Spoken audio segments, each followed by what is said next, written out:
إن الحمد لله نحمده ونستعينه ونستغفره ونستهديه ونعوذ بالله من شرور أنفسنا ومن سيئات أعمالنا من يهده الله فهو المهتد ومن يضلل فلن تجد له وليا مرشدا وأشهد أن لا إله إلا الله وحده لا شريك له وأشهد أن نبينا وحبيبنا محمدا عبد الله ورسوله وصفيه من خلقه وخليله أشهد بأنه قد بلغ الرسالة وأدى الأمانة ونصح الأمة وجعلها على المحجة البيضاء ليلها كنهارها لا يزيد عنها إلا هذا.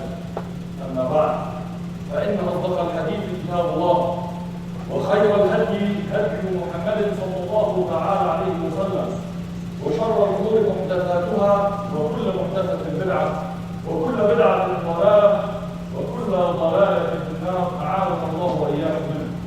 أما بعد يقول الله سبحانه وتعالى في كتابه العزيز مذكرا المؤمنين بعد أعوذ بالله من الشيطان الرجيم يا أيها الذين آمنوا اتقوا الله حق تقاته ولا تموتن إلا وأنتم مسلمون. ويقول سبحانه وتعالى يا أيها الذين آمنوا اتقوا الله وقولوا قولا سديدا يصلح لكم أعمالكم ويغفر لكم ذنوبكم ومن يطع الله ورسوله فقد فاز فوزا عظيما.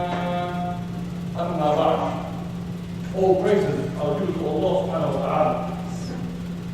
We bear witness and testify that there is no deity or divinity truly worthy of worship except Allah subhanahu wa ta'ala alone.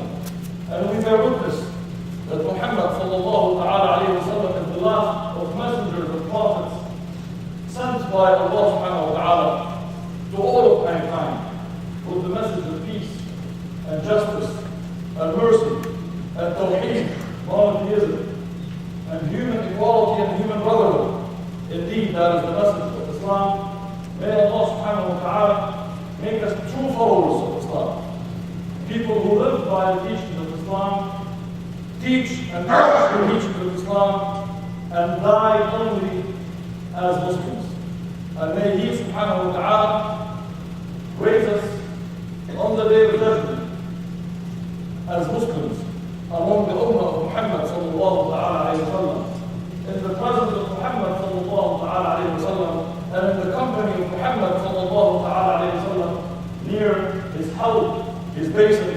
And may Allah make us among those who get the blessing of drinking from his honorable hands, even a simple water that will never be thirsty after that.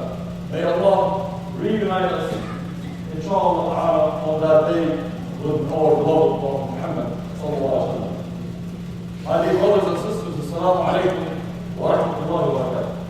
It's a great honor and pleasure to be joining you on this blessed hour of this blessed day of Jum'ah to share with you some thoughts, inshallah, some reminders that might hopefully, inshallah, teach me and remind me before the teach you and remind you. What I would like to chat about, talk about, or remind about for the Jum'ah is the issue of planning. We are the ummah of planning, no doubt. We are the ummah of wa'a'id and prepare, plan, as Allah says in the Holy Quran. We're the ummah that follows the Prophet ﷺ that set what planning is, lives by planning, teach about planning. And yet when we look at the affairs of the ummah today, whether it's our ummah here or globally, the global ummah, you don't see progress except when it's the exception.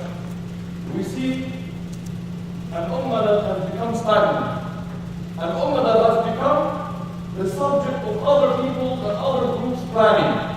We are on the receiving end. We are not the subject, we are the object now. لَسْنَا الْفَاعِلِ بَلِ الْمَفْعُولُ بِهِ, as they say in grammar.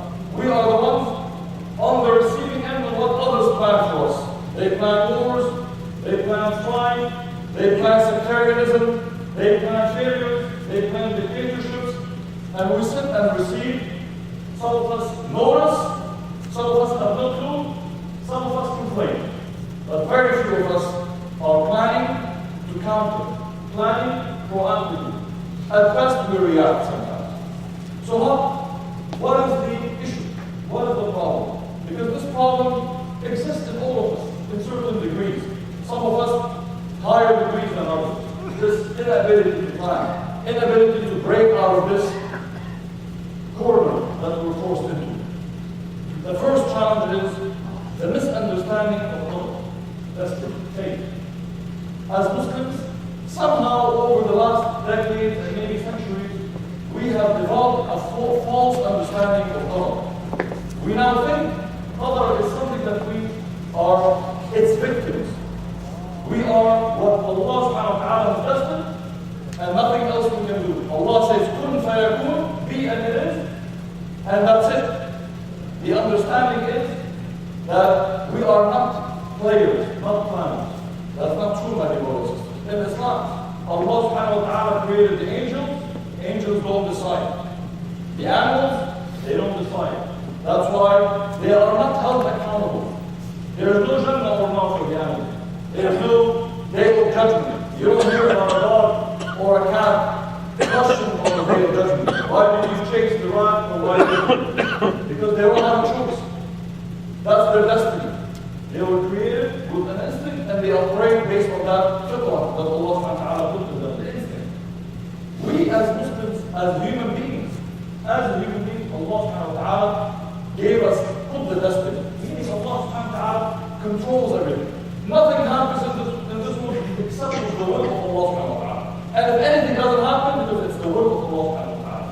Allah knows the future. Allah knows what's going to happen. But you are part of that future. Because Allah subhanahu wa ta'ala gave us a khayar, a choice. We are not mukhayyarin, we are not musayyareen in the constant way, the way angels might be. We are not completely corrupted. We are given choices. That's why there is accountability. If everything that is happening to us was controlled by Allah subhanahu wa ta'ala, meaning Allah had willed for you to make wrong choices, if we would blame Allah subhanahu wa ta'ala for the bad choices, then Allah, because of His full justice and adl and mercy, will not punish us. But Allah put the punishment and the reward because based on your decision. All of us face moments in our life where we have to make a decision. There are things we don't control. Where you were born, when you're going to die, what's your mother tongue, all of these you don't control. But you control to be a good person or not.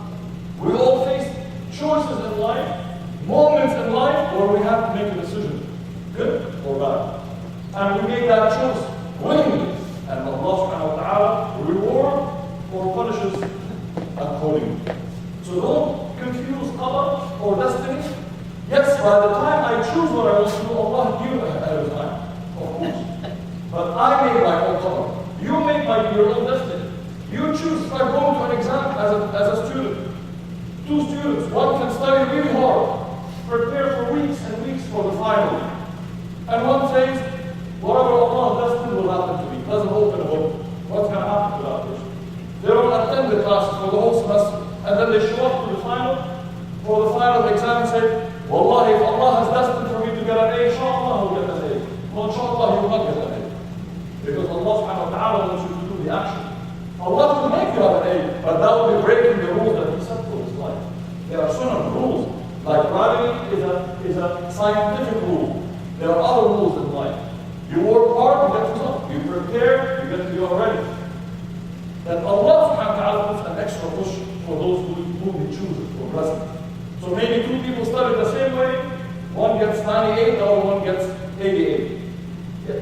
Allah blesses, open somebody's mind, soften their heart, open their ability to perform. But without preparation, without without doing your part, Allah will make it a rule for you to fail. Because Allah subhanahu wa ta'ala wanted us, especially the ummah of Tawheed, the ummah of believers, Allah wanted us not to become wrongly dependent on Him by becoming lazy. He wants us to be correctly dependent on Him by taking the action. So the misunderstanding of qadar, of destiny, is one of the main reasons, unfortunately, our ummah has retreated among all other nations. At a time when the ummah of Islam pioneered the world into progress, into advancement,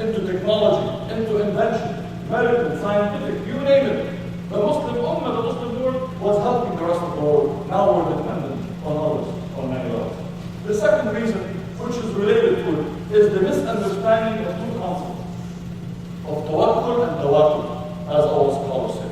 Tawakkul is to rely on Allah subhanahu wa ta'ala while taking your part of your responsibility. If I want to make Hajj, I depend on Allah subhanahu wa ta'ala, but I prepare. I save money, I apply for the visa, I look for the Hajj tour, I book a flight, and I show up.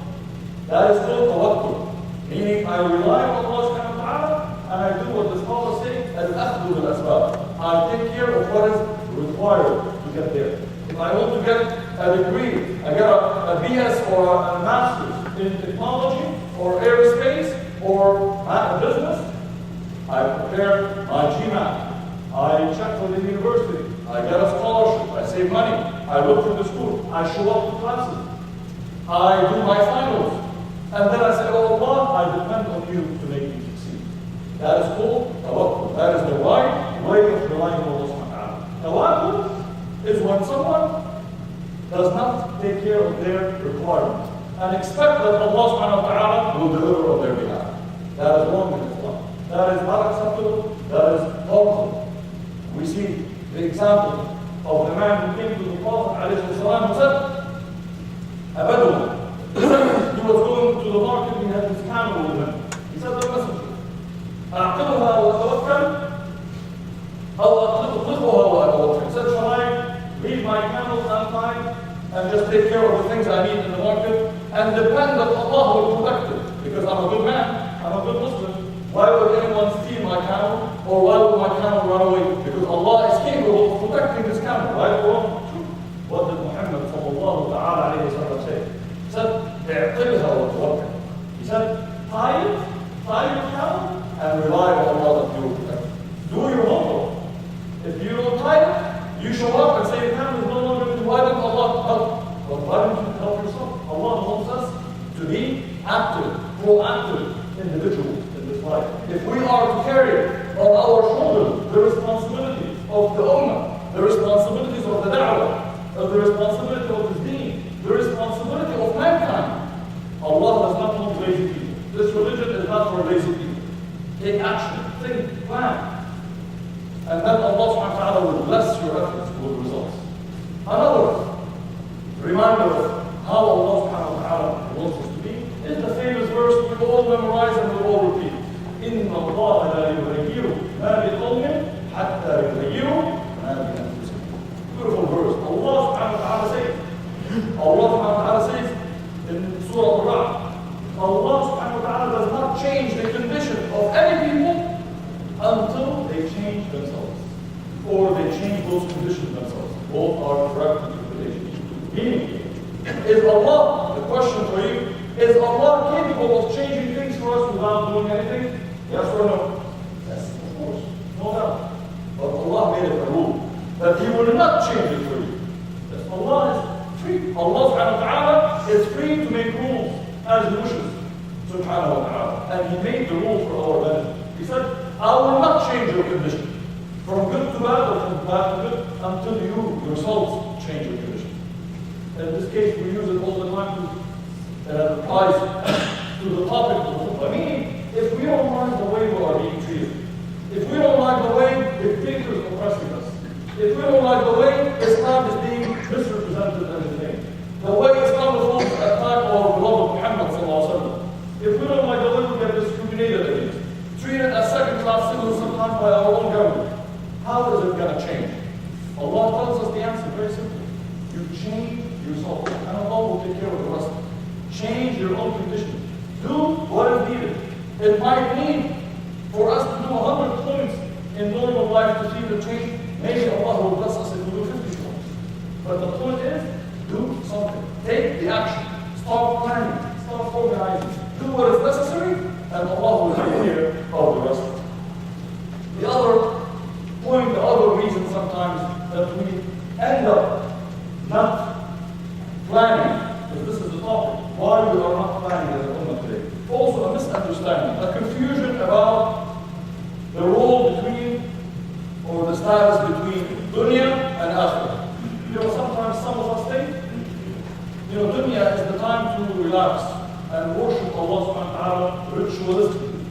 This is the time to be soft, easy. You know, I see Allah, I shake hands with Muslims sometimes, their hands are like water. Assalamu alaikum. Allah, if Umar ibn Khattab shook your hand, he will shake you all left and right your whole life. Islam is not about this weakness. In the way we speak, in the way we walk. Allah, I know people, before they become religious, they walk like this. When they become Muslim, they develop Muslim, they walk like the wind can take them left and right. Be soft. No, Islam is not about softness in the heart. Softness towards other people. Love for other people. Compassion. But no, be assertive. Islam is about being assertive. Yes, in this dunya. Not for the sake of dunya. You own the dunya. Don't let the dunya own you. But you own the dunya through your success. You own the dunya through your degrees. Be ambitious. Don't this dunya is temporary thing. Yeah, it's temporary. But don't make it miserable. It's temporary, it's a ride. It doesn't have to be, I'm going to, maybe I'm driving to San Diego. There is no need for me to suffer on the road. If I can get a car with air conditioning that can make it to San Diego, that would be nice. It wasn't meant to be suffering. And it's not for us. When you succeed, you help the ummah. When you're a good businessman, successful inventor, successful doctor, pharmacist, what are you doing? You're helping the ummah, you're helping mankind. You're coming up with what will make your life easier, better. When you struggle and you have political power, this is not about oppressing other people, it's about ensuring justice, advocating for justice, standing on the side of the oppressed. Yes, Islam is about getting that power, not for the sake of power, not for the sake of abusing that power. It's for the sake of ensuring justice for other people. So no, don't mix up. We think this is a wrong thinking that some of our scholars, may Allah bless them, taught us our humility. Because they say Islam is about being humble. True. But who tells me that Abu Bakr was not humble? Who can tell me that Umar or Uthman or Ali, may Allah be pleased with them, were not humble? They were very humble. They were the utmost example of humility. But they were strong, assertive, planning people, good planners, people who implement and execute those plans. And they follow up to those plans and on those plans. Yes, it is not either or. As the Prophet ﷺ reminded us when he had the story which ended up in the Quran itself, talking about Abu Bakr, what was the dua that Allah called Abu Bakr? May Allah be pleased with in the Quran. رَبَّنَا آتِنَا فِي الدُّنْيَا حَسَنَةً وَفِي الْآخِرَةِ حَسَنَةً وَقِنَا عَذَابَ النَّارِ. Oh Allah, bless us, grant us in this dunya goodness, and grant us in the akhirah goodness. Meaning, our religion is not just about the akhirah. The tool, the stage, the journey is for the akhirah. That's where we're heading. But as we get there, we have a responsibility here. We don't live in caves. We're not monks. There are no monk status in Islam. We are active people, producing people, inventing people, successful people, entrepreneurial people. These are the people Islam has always produced from day one. This is what Islam produced. People who carry the way for themselves and for others. Not for ego, not for self-satisfaction. Muslims are selfless people. But being selfless does not mean you're not productive, does not mean you're not successful, does not mean you're not ambitious. Wallahi, Muslims should be the most ambitious people, the most successful people. Again, you own the dunya in your hand, not in your heart. There's a difference. It is tempting, but if you're attached to Allah subhanahu wa ta'ala, you own it in your hand to serve Allah subhanahu wa ta'ala. Sayyidina Ali, may Allah be pleased with him, said, اعمل لدنياك كأنك تعيش أبدا واعمل لآخرتك أو لآخرتك كأنك تموت غدا. He said, Ali, may Allah be pleased with him, said, when you're working for the dunya, plan as if you're going to live forever. Take your time, put your plan, no rush, put the goals, implementations. And when you're planning or working for your akhirah, think you might die tomorrow. So pay your debt, make your prayers, pay your zakat, don't delay these things. It's a good balance for our life. The other reason why people don't plan sometimes is the feeling of hopelessness. So many Muslims feel, nothing's going to happen. This is the end of time. Allah, نعيش زمان الفتن. Allah, this is the time. هذه أيام الساعة. آخر أيام الساعة. This is the last days. You know, what can we do? Nothing. Everybody is against us. SubhanAllah. This is what the Prophet ﷺ warned us of. Maybe not. Do you know? I don't know. Who knows? You don't know. What did the Prophet say? When he was asked by a person, are we in the day, tell us when is the day of judgment? Are we a day of judgment? He said, Wallahi, the one who is being asked doesn't know more than the one who is asked. And when another person asked me about the day of judgment, he said, don't ask me when. I asked you what have you prepared for. That's the better question. Who knows? Next year, 10 years from now, 100 years, centuries from now, who cares? Wallahi, it shouldn't matter for us. It's a question, as our scholar said, that should not make any difference for you. Because your day of judgment is when you die. Who cares if the real big day of judgment comes after 5 centuries? When you die, it's your day of judgment. To help, what have you prepared for your day of judgment? The beautiful hadith of the Prophet said, إن قامت الساعة وبيد أحدكم كثيرا فاستطاع ألا تقوم حتى يغرسها فليغرسها فله بذلك. He said, if you have in your hand a small plant and the day of judgment has just started now, and if you get a chance to plant it before you die, do it. Even if this is the day of judgment, what is this? What is this hadith of the Prophet? He's teaching us. Never stop. As a Muslim, you are never excused to stop from being happy. Never. Not sickness, not illness, not even the day of judgment. As symbolic as this, you're holding a plant, the day of judgment is happening, everybody's going to be wiped out, including you and the plant. What does the Prophet say? Plant it. Because you're going to get the reward, as he says. If you get the reward, the results are in the hands of Allah subhanahu wa ta'ala. Doesn't mean we don't care about results. But we care mostly about pleasing Allah subhanahu wa ta'ala, doing our part, and making sure, inshallah, that the results are good. Another reason I will conclude with that. Another reason why people do not plan. Another reason why many Muslims today are not planning is a sense of lack of responsibility. Many of us, how many of us attend events? How many of us show up to the mass events? To the Jum'ah organized by the group here? How many people show up to the care event? How many people donate to Islamic relief? And this relief, and zakat, and all of that? Small number, by the way. Small number. The affairs of the Ummah are being carried by about 10% of the Ummah. 10%. The affairs of the Ummah, Islamic schools, masajid, civil rights groups, advocacy groups, youth groups, 10% are the ones who are contributing to it. Maybe 9, you say, 8 to 9 actually. Imagine if we double that. Imagine, out of 10 people, 10 Muslims, 5 Muslims care about the affairs of the Ummah. Think what will happen. But many of us feel helpless. It's not my responsibility. I'm not a slave, I'm not Saudi Arabia, I'm not poor in my house. I'm not this, I'm not cared, I'm not ashamed. I don't memorize the Quran. So we find a way not to be poor. And by the way, out of that 8 or 9 or maybe 10% at best, you know how many people actually do the work? Carry the weight. This is about, from the total number of Muslims, about 1%. Maybe half of that. Think about that. The actual people who do the work, volunteer, plan, dedicate their time to carry the affairs of the Ummah, not to donate towards the affairs. As I said, that's probably 8 or 9%. The ones who are actually doing the work and willing to attend the meeting, take off from their time from their family, maybe miss on a baseball game for their kids to be at a meeting where they're organizing for a conference, skip on watching some cricket match with the cricket games that are going on there, or a soccer match, or the Lakers game, instead of TiVoing it, say, you know what, no, I'm not going to save it. I want to watch it live. Yeah, well, we need it for this meeting. The people who do that are less than half, maybe 0.5%, maybe 0.6%. There's a problem, my dear brothers and sisters.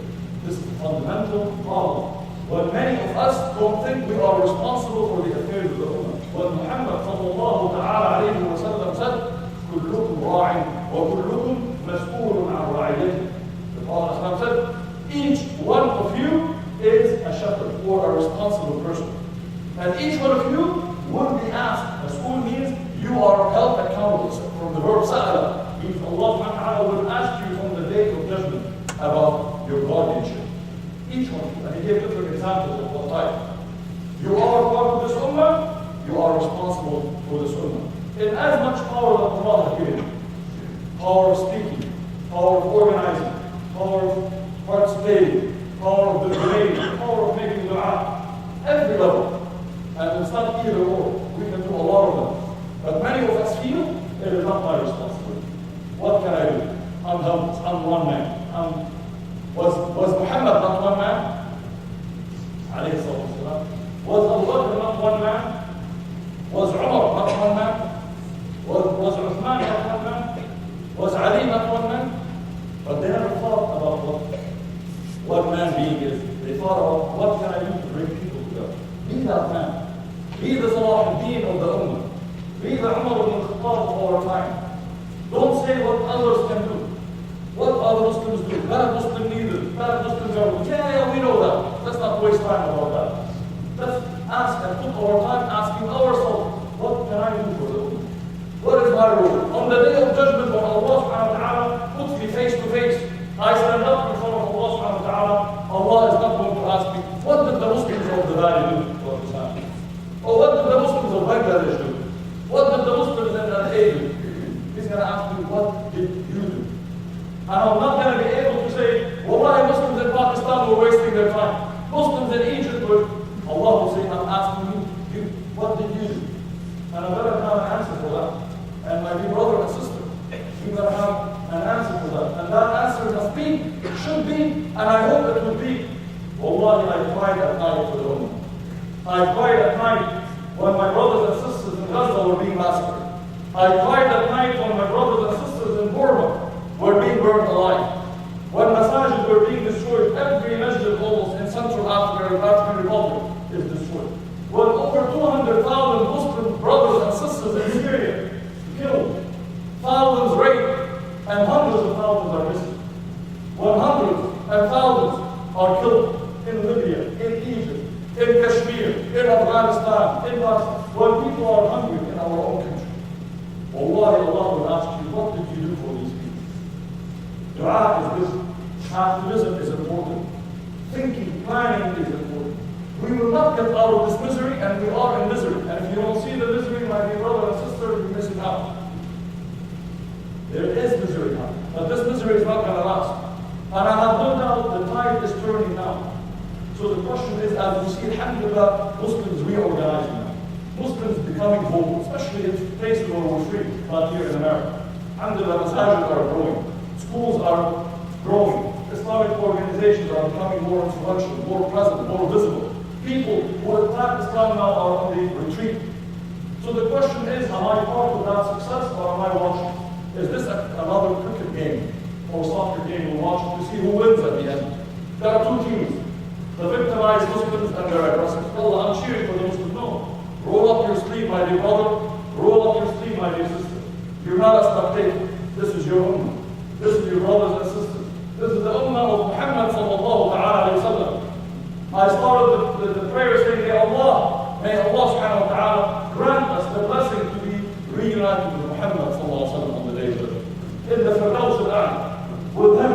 But how are we going to get there if we have not paid the dues for that? If I want to be part of the exclusive part of the ummah of Muhammad sallallahu alayhi wa sallam, I need to love that ummah. I need to love what Muhammad alayhi wa sallam loved. And describe what he described. Are we at that level or not? I ask Allah subhanahu wa ta'ala to soften our heart, to make us the ummah of action, the ummah of positive attitude, the ummah of hope, the ummah of mercy, the ummah of unity. Find ways to work together. Look, don't say I have to reinvent the wheel. There are organizations doing great work. Find your place in them. You like to lead, alhamdulillah, wa Allah for relief organization. You like to make education and tarbiyah, we have tarbiyah organization. You like civil rights, political power, we have these organizations. You like da'wah, they have da'wah organizations. You like Tahfidh Quran, there are organizations that focus on Tahfidh Quran, helping people in the right. Find your calling. You have a calling. What's best for you, what excites you, and find it. You cannot say, I don't find it, or I'm not called to that. I ask Allah subhanahu wa ta'ala to guide us to do that, so we can, inshallah, fulfill our responsibility as ibadullah, as the believers, as the servants of Allah subhanahu wa ta'ala. أقول قولي هذا وأستغفر الله لي ولكم فاستغفروه فيا فوز المستغفرين.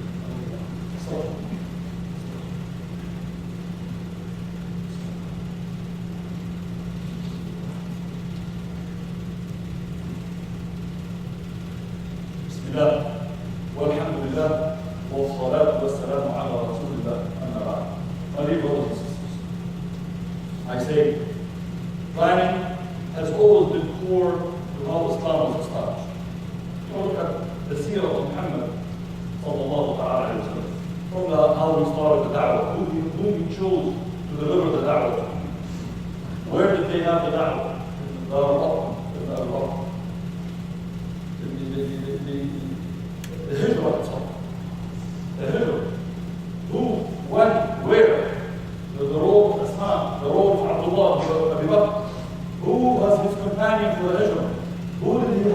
guy, where did he choose to go? All of that was planned. This was not happen. None of that was not happen. The battle of Badr, the battle of Al-Khandaq, every action the Prophet did teach us and indicate to us and point to us planning, deep planning. Nothing out of ordinary. Planning. Then Allah's blessings come before and during and after. But there was a role that He always played.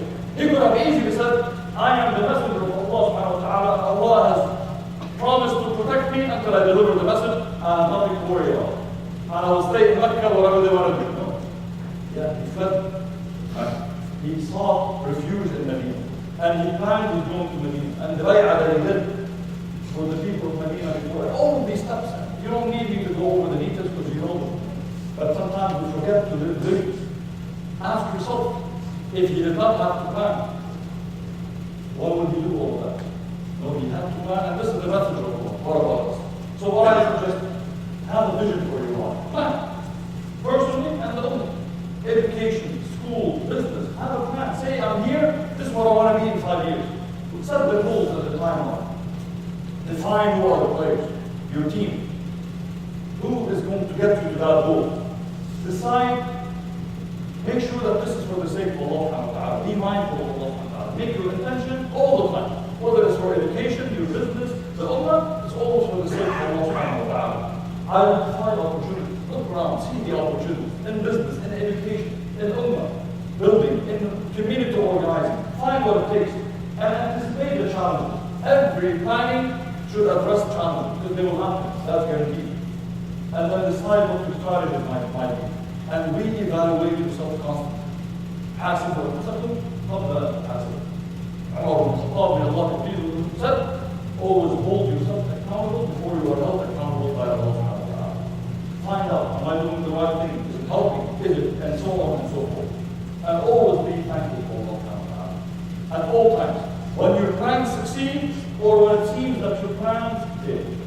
Because Allah subhanahu wa ta'ala, as long as you're doing it for the sake of Allah subhanahu wa ta'ala, and you're doing your part, Allah will guide you to what's best for you and others. So don't despair. If it works, be thankful. Praise Allah subhanahu wa ta'ala. And if it didn't work according to what you had in plan, know that Allah knows something you didn't know. Be grateful and thankful for Allah subhanahu wa ta'ala too. Don't despair, don't stop. Reevaluate and move on to the next plan. This is, my dear brothers and sisters, how we can solve on the business. I want to finally remind myself and my dear brothers and sisters about announcing the event in Charlotte. Your brothers from CARE are here.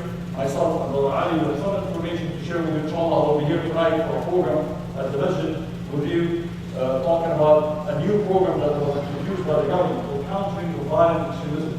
We'll talk about why it is a threat to the community, why it's seen as a risk, and why the Muslim community and actually all civil rights groups, for the most part, have objected to it. So we'll talk to you about it more, inshallah, tonight.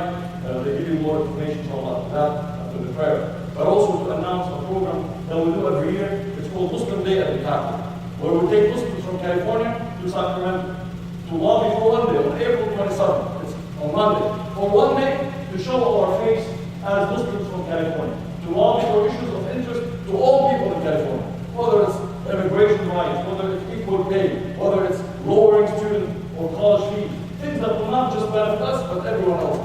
But the benefit of it is to be with 300 or 400 other Muslims, and let every elected official from the state of California in our Assembly and State Senate see the face of Muslims. Let them know that there's 1 million Muslims in California and we're not going anywhere.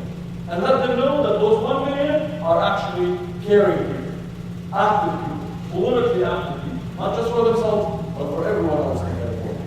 That is important. If we want to counter Islamophobia or the attempts to marginalize Muslims, we have to be active. This is part of the plan. And I hope all of you, or many of you, inshallah, spare one day a year, to say I'm going to do that for the sake of the American Muslim community and for the goodness of everyone in California. The information is all out there, inshallah. عباد الله إن الله وملائكته يصلون على النبي يا أيها الذين آمنوا صلوا عليه وسلموا. اللهم صل وسلم وبارك على سيدنا وحبيبنا محمد كما صليت وسلمت وباركت على سيدنا إبراهيم في العالمين إنك حميد مجيد. اللهم اقسم لنا من خشيتك ما تحول به بيننا وبين معصيتك، ومن طاعتك ما تبلغنا به جنتك، ومن اليقين ما تهون به علينا مصائب الدنيا. اللهم متعنا باسماعنا وابصارنا وقواتنا وذرياتنا واجعله بارك منه، واجعل ثارنا على من ظلمنا. اللهم لا تسلط علينا بذنوبنا من لا يخافك فينا ولا يرحمنا. اللهم لا تجعل الدنيا اكبر همنا ولا مبلغ علمنا. اللهم نسالك ان تجعل الجنه هي دارنا ومأوانا ومآلانا وهمنا يا رب العالمين. اللهم من اراد بالاسلام والمسلمين خيرا فوفقه الى كل خير، ومن اراد به شرا وضرا فخذه اسرع عزيز مقتدر. اللهم نسالك ان ترفع البلاء عن اخواننا المستضعفين المنصورين في كل مكان. اللهم نسالك ان ترفع البلاء عن اخواننا في فلسطين وفي سوريا وفي مصر وفي تونس وفي ليبيا وفي الصومال وفي كشمير وفي افغانستان وفي بنغلاديش وفي باكستان وفي كل مكان يظلم فيه المسلمون. اللهم نسالك ان تكون معهم ولا تكن عليهم. اللهم انصرهم وثبت اقدامهم ووحد صفوفهم واجمع كلمتهم على الحق والدين والف بين قلوبهم يا رب العالمين.